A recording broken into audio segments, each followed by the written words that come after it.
वंदे मातरम पर मचा है घमासान। कांग्रेस वंदे मातरम के पहले दो पैरा पर अड़ गई है।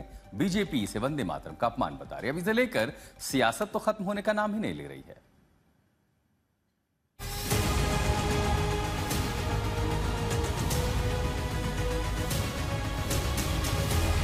कांग्रेस की सीडब्ल्यूसी की बैठक में साफ कर दिया गया कि कांग्रेस वंदे मातरम के दो पैरा ही गाएगी।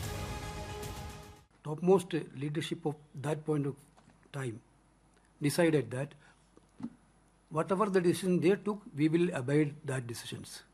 We are very, very clear on that, that our Congress party workers will do that only.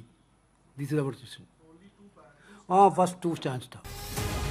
Amit Shah इसे वंदे मातरम का अपमान बता रहे हैं। इनकी घोर तुष्टीकरण की नीति की पुष्टि करता है।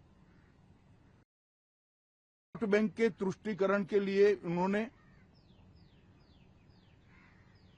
स्वर्गीय बंकिम बाबू के इस अमर कृति का न केवल अपमान किया है, वो लाखों शहीदों का भी अपमान किया है, जो वंदे मातरम का नारा लगाते लगाते देश की आजादी के लिए फांसी पर चढ़ गए, जिन्होंने कई साल जेल में काटे।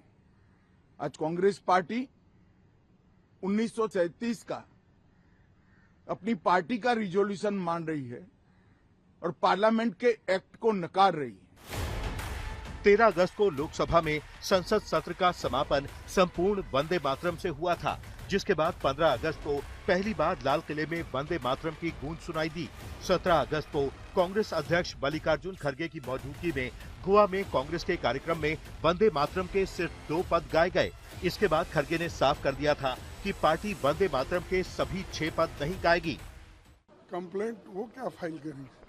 जो महात्मा गांधी जी वंदे मातरम गाते वही मैं गया, जो जवाहरलाल नेहरू गए थे वही गा। अब तक 18 साल तक उन्होंने जो गाया एज ए उनकी सेंट्रल गवर्नमेंट, वाजपेयी ने जो गाया वही गाया मैं, और 12 साल तक इन्होंने चीफ मिनिस्टर होकर अब तक जो गाया वही वंदे मातरम गाया।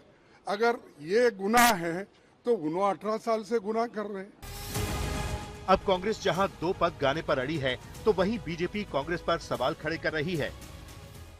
अब इस अटकलों पर विराम लगा दिया है कांग्रेस ने कि वो अब आज की नई मुस्लिम लीग हो गई है, क्योंकि जो जिद मुस्लिम लीग की थी 1937 में वंदे मातरम को लेकर, वही जिद आज संसद से पारित कानून के बाद कांग्रेस पार्टी की है वंदे मातरम को लेकर। मेरा अधिकार है मैं अपनी धार्मिक स्वतंत्रता बरकरार रखूं।